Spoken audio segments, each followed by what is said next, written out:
আন্তর্জাতিক সেমিনারে আমার শ্বশুর ৫ দিনের অভিজ্ঞতায় আমাকে বিয়ে করতে চান। আমি স্তব্ধ হয়ে গেলাম যখন আমার শ্বশুর নিখিলবাবু বললেন, বিদেশে একটি আন্তর্জাতিক সেমিনারে শ্বশুর আর আমি প্রতিনিধি হিসেবে গিয়েছিলাম। ভাষা না জানায় আমরা একসাথে থাকতাম। ৫ দিনের শেষ দিন সাগরের ধারে বসে শ্বশুর আমার হাত ধরে বললেন, এই ৫ দিনে আমি আমার সারা জীবনের চেয়ে বেশি সুখ পেয়েছি। আমার আর স্ত্রী নেই, তোমার স্বামী তোমাকে উপেক্ষা করে। আমাকে বিয়ে করো, আমি তোমাকে রাজরানীর মতো রাখব, বোমা নয়, পত্নী হিসেবে। আমাদের কোম্পানি আমাকে এবং আমার শ্বশুর নিখিলবাবুকে একটি আন্তর্জাতিক সেমিনারে প্রতিনিধি হিসেবে পাঠিয়েছিল। আমরা সমুদ্রের পাশের একটি সুন্দর শহরে গিয়েছিলাম। সেখানকার ভাষা আমরা কেউই জানতাম না, তাই সারাদিন একসাথে থাকতাম। দিনে সেমিনারে যেতাম, সন্ধ্যায় একসাথে ডিনার করতাম, শহর ঘুরে দেখতাম। শেষ দিন সেমিনার শেষে আমরা সাগরের ধারে বেড়াতে গেলাম। নিখিলবাবু বললেন, আমাদের ফেরার আগে সূর্যাস্ত দেখব। আমরা সাগরের ধারে একটি বেঞ্চে বসলাম। সূর্য ধীরে ধীরে সাগরে ডুবে যাচ্ছিল। হঠাৎ নিখিলবাবু আমার হাত ধরলেন। আমি ভাবলাম তিনি সূর্যাস্তের সৌন্দর্য দেখাচ্ছেন। কিন্তু তারপর যা বললেন তাতে আমি হতবাক হয়ে গেলাম। শ্বশুরবাবু, আমি হাত ছাড়িয়ে নিলাম। আপনি কি বলছেন? এসব কি অসংলগ্ন কথা? আমি ঠিকই বলছি, বোমা। নিখিলবাবু আবার আমার হাত ধরার চেষ্টা করলেন। এই ৫ দিনে আমি দেখেছি তুমি কি অসাধারণ একজন নারী। আমার ছেলে তোমার মূল্য বোঝে না, তোমাকে উপেক্ষা করে গি। আমার স্বামী আমাকে উপেক্ষা করেন না, আমি প্রতিবাদ করলাম। আপনি আমার শ্বশুর, আমার বাবার বয়সী। এই গল্পটি সম্পূর্ণ শুনলে আপনাদের পানি অটোমেটিক বের হয়ে যাবে, যত দ্রুত সম্ভব হাতের কাছে টিস্যু নিয়ে বসে পড়ো। বিছানার চাদর যেন নষ্ট না হয় সেটা সম্পূর্ণ খেয়াল রাখার অনুরোধ জানিয়ে গল্পটি এখন শুরু করব। তার আগে সর্বশেষ অনুরোধ, দয়া করে এমন পানি বের করার গল্প নিয়মিত শুনতে আমাদের চ্যানেলটি সকলেই সাবস্ক্রাইব করুন। ধন্যবাদ। হ্যালো বন্ধুরা, আমার নাম শ্রাবন্তী রায়। আমার বয়স ৪২ বছর। আমার স্বামীর নাম অনিন্দ রায়, বয়স ৪৫ বছর। আমাদের ২ সন্তান, অর্ণব আর দীপা। অর্ণব ১৯ বছর বয়সী, কলেজে পড়ে। দীপা ১২ বছর বয়সী, স্কুলে যায়। আজ আমি তোমাদের একটি সত্যি ঘটনা বলবো যা আমার জীবনে ঘটেছিল। এমন একটি ঘটনা যা আমার পুরো জীবনটাকেই বদলে দিয়েছিল। প্রথমে মনে হয়েছিল এটা আমার জীবনের সবচেয়ে বড় দুঃখের কারণ হবে, কিন্তু শেষ পর্যন্ত এটাই হয়ে উঠল আমার জীবনের সবচেয়ে রোমাঞ্চকর অধ্যায়। গত বছর এপ্রিল মাসে আমাদের কোম্পানি একটা আন্তর্জাতিক সেমিনার আয়োজন করেছিল সিঙ্গাপুরে। আমি ছিলাম মার্কেটিং বিভাগের ডেপুটি ম্যানেজার। আমার পারফরম্যান্স দেখে কোম্পানির চেয়ারম্যান আমাকে এই সেমিনারে যাওয়ার জন্য মনোনীত করলেন। আমার সাথে যাবেন আমার শ্বশুর নিখিলবাবু, যিনি আমাদের কোম্পানির ফাইন্যান্স হেড। আমি উত্তেজিত ছিলাম। এটা ছিল আমার প্রথম আন্তর্জাতিক ট্রিপ।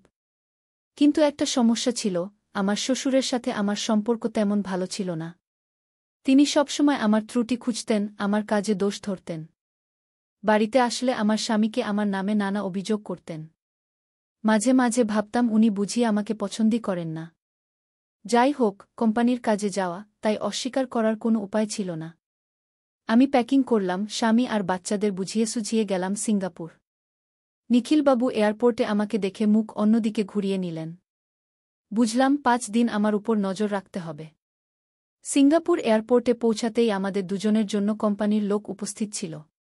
তারা আমাদের হোটেলে নিয়ে গেল। নিখিলবাবুর রুম আর আমার রুম ছিল পাশাপাশি। আমার মনে হল এই ৫ দিন আমার কাছে দীর্ঘ ৫ বছরের মতো মনে হবে। প্রথম দিন থেকেই আমার ধারণা পাল্টাতে শুরু করল। নিখিলবাবু ফ্লাইটে অনেক পরিশ্রান্ত হয়ে গিয়েছিলেন। তিনি হোটেলে পৌঁছে ঘরে ঢুকতেই অসুস্থ হয়ে পড়লেন। আমি পাশের রুমে শুয়েছিলাম, হঠাৎ একটা গোঙানির শব্দ শুনলাম। দরজা খুলে দেখি নিখিলবাবু মেঝেতে পড়ে গেছেন। শ্বশুরবাবু, আমি চিৎকার করে উঠলাম। আপনি কি ঠিক আছেন? আপনার কি হয়েছে? নিখিলবাবু একটা শব্দ করতে পারছিলেন না। তার বুকে হাত রেখেছিলেন, মুখে যন্ত্রণার ছাপ। আমি দৌড়ে রিসেপশনে ফোন করলাম। হোটেলের ডাক্তার এলেন। নিখিলবাবুর হঠাৎ হৃদরোগের আক্রমণ হয়েছিল। ডাক্তার অক্সিজেন দিলেন, ইনজেকশন দিলেন। আমি তার পাশে বসে রইলাম সারারাত। পরদিন সকালে নিখিলবাবু বেশ সুস্থ বোধ করলেন। ডাক্তার বললেন উনি ঠিক আছেন, তবে ৫ দিন পূর্ণ বিশ্রাম নিতে হবে। কিন্তু কোম্পানি থেকে সেমিনারে আমাদের উপস্থিতি বাধ্যতামূলক ছিল। আমি কি করব ভাবছিলাম। নিখিলবাবু আমার হাত ধরে বললেন, বোমা, তুমি যাও সেমিনারে। আমি ঠিক আছি। না শ্বশুরবাবু, আপনাকে একা ফেলে যাব না, আমি জবাব দিলাম। আমি কোম্পানিতে বলে দিচ্ছি আমরা দুজনই অসুস্থ। না, তা হবে না, নিখিলবাবু মাথা নাড়লেন। কোম্পানির প্রতিনিধিত্ব করতে হবে। একজন হলেও যেতে হবে। তুমি যাও, আর সেমিনারের মিনিটস আমাকে শুনিও। ওনার কথা শুনে আমি অবাক হলাম। আমার মনে হয়েছিল উনি সবসময় আমার ত্রুটি খোঁজেন। কিন্তু তিনি আমাকে বিশ্বাস করে কোম্পানির প্রতিনিধিত্ব করতে পাঠাচ্ছেন। আমি কৃতজ্ঞতায় গলে গেলাম। আপনি চিন্তা করবেন না, আমি নোটস নিয়ে আসব। আর আপনার জন্য রাতে কিছু খাবার নিয়ে আসব। প্রথম দিন সেমিনার থেকে ফিরে এসে দেখি নিখিলবাবু শুয়ে আছেন, টিভি দেখছেন। আমি হোটেলের রেস্টুরেন্ট থেকে স্যুপ আর সালাদ নিয়ে এসেছিলাম। কেমন আছেন শ্বশুরবাবু? ভালো আছি বোমা, তিনি হাসলেন। তুমি আমার জন্য এত কষ্ট করছ। কি যে বলেন, আমি স্যুপের বাটি তার সামনে রাখলাম। আপনি আমার শ্বশুর, এত তো করবই। চলুন সেমিনারে আজ কি হলো বলিগু। আমি উৎসাহের সাথে সেদিনের সেমিনারের বিষয়বস্তু বর্ণনা করলাম। নিখিলবাবু মন দিয়ে শুনলেন, মাঝে মাঝে প্রশ্ন করলেন। আমি বুঝতে পারলাম তিনি আসলে অনেক জ্ঞানী মানুষ, শুধু ব্যস্ততার কারণে আমার সাথে আগে কখনো এমন আলোচনা করেননি। সেমিনারের দ্বিতীয় দিন আমি ফিরে এসে দেখি নিখিলবাবু একটু হেঁটে বেড়াচ্ছেন রুমে। তিনি বললেন ওনার শরীর অনেক ভালো লাগছে। সেদিন আমরা দুজনে হোটেল রুমে বসে ডিনার করলাম। খাবার খেতে খেতে তিনি আমাকে তার ছোটবেলার গল্প শোনালেন, কিভাবে তিনি গরিব পরিবার থেকে এত বড় পদে উঠে এসেছেন। আমি মুগ্ধ হয়ে শুনলাম ওনার সংগ্রামের কাহিনী। তৃতীয় দিন থেকে নিখিলবাবু আরও ভালো বোধ করছিলেন। তিনি বললেন আমাকে হোটেলে থেকে অনেক কষ্ট হচ্ছে। আমি বললাম, না, আমার কোনো অসুবিধা হচ্ছে না। আপনি সুস্থ হন, এটাই আমার কাছে বড় কথা। সেদিন সন্ধ্যায় তিনি আমাকে বললেন, বোমা, তুমি সারাদিন সেমিনারে থাকো, তারপর এসে আমার দেখাশোনা করো। তোমার নিজের জন্য একটুও সময় নেই। আজ সন্ধ্যায় কিছুক্ষণ বেরিয়ে এসো, সিঙ্গাপুর দেখে এসো। আমি বললাম, না শ্বশুরবাবু, আপনাকে একা ফেলে আমি কোথাও যাব না। আমি ঠিক আছি বোমা, তিনি জোর দিয়ে বললেন। তুমি একটু ঘুরে এসো। কাল তো আমরা দুজনে সিঙ্গাপুর দেখব।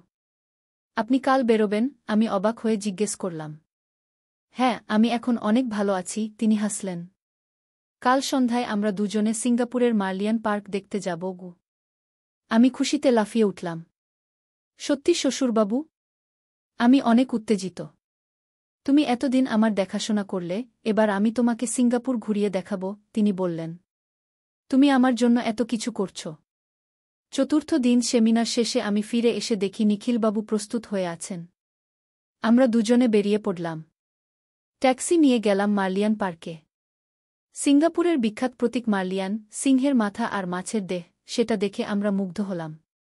নিখিলবাবু আমাকে বললেন মার্লিয়ানের ইতিহাস, কিভাবে এটি সিঙ্গাপুরের প্রতীক হয়ে উঠল। সন্ধ্যায় আমরা দুজনে মারিনা বে স্যান্ডসে গেলাম। এটা সিঙ্গাপুরের একটি বিলাসবহুল হোটেল যেটার ছাদে রয়েছে একটি বিশাল সুইমিং পুল, যেন আকাশে ভাসছে। চলো ওপরে যাব, নিখিলবাবু বললেন। কিন্তু আমরা হোটেলের গেস্ট না, আমি আপত্তি করলাম। চিন্তা করো না, তিনি হাসলেন। আমি টিকিট কেটেছি। আমরা লিফটে করে ৫০ তলায় উঠলাম। সেখান থেকে পুরো সিঙ্গাপুর শহর দেখা যাচ্ছিল, আলোর মালা সাজানো। আমি মুগ্ধ হয়ে গেলাম। শ্বশুরবাবু, এ যেন স্বপ্নের মতো।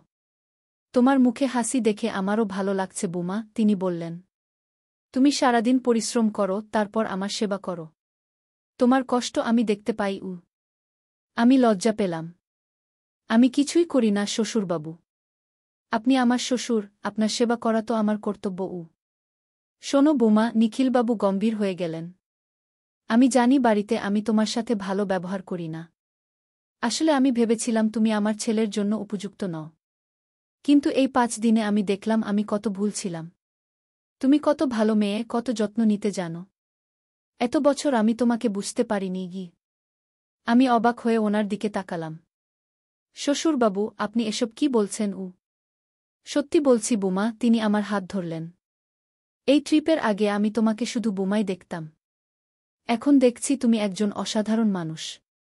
বাড়ি ফেরার পর আমি সবকিছু পাল্টে দেব। তোমাকে আর কখনো কষ্ট দেব না। আমার চোখে জল এসে গেল। এত বছর আমি শুধু শ্বশুরের অবহেলায় পেয়েছি। আজ তিনি আমাকে সম্মান দিচ্ছেন, আমার গুণ দেখতে পাচ্ছেন। পরদিন ছিল আমাদের সিঙ্গাপুর ট্যুরের শেষ দিন। সেমিনার শেষ করে আমি হোটেলে ফিরলাম। নিখিলবাবু আমার জন্য অপেক্ষা করছিলেন। চলো বুমা, আজ সাগরের ধারে যাব। সূর্যাস্ত দেখব গু। আমরা সেন্টোসা আইল্যান্ডে গেলাম। সমুদ্রের ধারে একটি বেঞ্চে বসলাম। সূর্য ধীরে ধীরে সাগরে ডুবে যাচ্ছিল। পুরো আকাশ লাল হয়ে গেছে। চারদিকে লোকজন, হাসির শব্দ, বাচ্চাদের চিৎকার। হঠাৎ নিখিলবাবু আমার হাত ধরলেন। আমি ভাবলাম তিনি সূর্যাস্তের দিকে ইশারা করছেন। কিন্তু তিনি আমার হাতে চাপ দিলেন। আমি ওনার দিকে তাকালাম। তার চোখে এক অদ্ভুত দৃষ্টি। শ্রাবন্তী, এই 5 দিনে আমি আমার সারা জীবনের চেয়ে বেশি সুখ পেয়েছি গু। আমি চমকে উঠলাম। কেন জানি না, কিন্তু আমার বুকের ভেতর ধুকপুক করতে লাগল। আমার আর স্ত্রী নেই, আমি একা। আমি দেখেছি অনিন্দ তোমাকে সময় দেয় না, তোমাকে উপেক্ষা করে গি। শ্বশুরবাবু, আমি অবাক হয়ে বললাম। আপনি কি বলছেন? শ্রাবন্তী, আমি চাই তুমি আমার জীবনে থাকো। আমাকে বিয়ে করো, আমি তোমাকে রাজরানীর মতো রাখব, বুমা নয়, পত্নী হিসেবে গু। শ্বশুরবাবু, আমি হাত ছাড়িয়ে নিলাম। আপনি কি বলছেন? এসব কি অসংলগ্ন কথা? আমি ঠিকই বলছি বুমা। নিখিলবাবু আবার আমার হাত ধরার চেষ্টা করলেন। এই 5 দিনে আমি দেখেছি তুমি কি অসাধারণ একজন নারী। আমার ছেলে তোমার মূল্য বোঝে না, তোমাকে উপেক্ষা করে গি। আমার স্বামী আমাকে উপেক্ষা করেন না, আমি প্রতিবাদ করলাম। আপনি আমার শ্বশুর, আমার বাবার বয়সী। বয়স শুধু একটা সংখ্যা, তিনি বললেন। আমি তোমাকে সুখী করতে পারি উ। আমি পাথরের মতো বসে রইলাম। আমার মাথা ঘুরছিল। কয়েকদিন আগেও এই মানুষটা আমার অবহেলা করতেন, আমার ত্রুটি খুঁজতেন। আর আজ তিনি আমাকে বিয়ে করতে চাইছেন? এটা কি কোনো দুঃস্বপ্ন? কি করে এমন হলো? আমি দেখেছি কিভাবে তুমি আমার সেবা করেছ তি।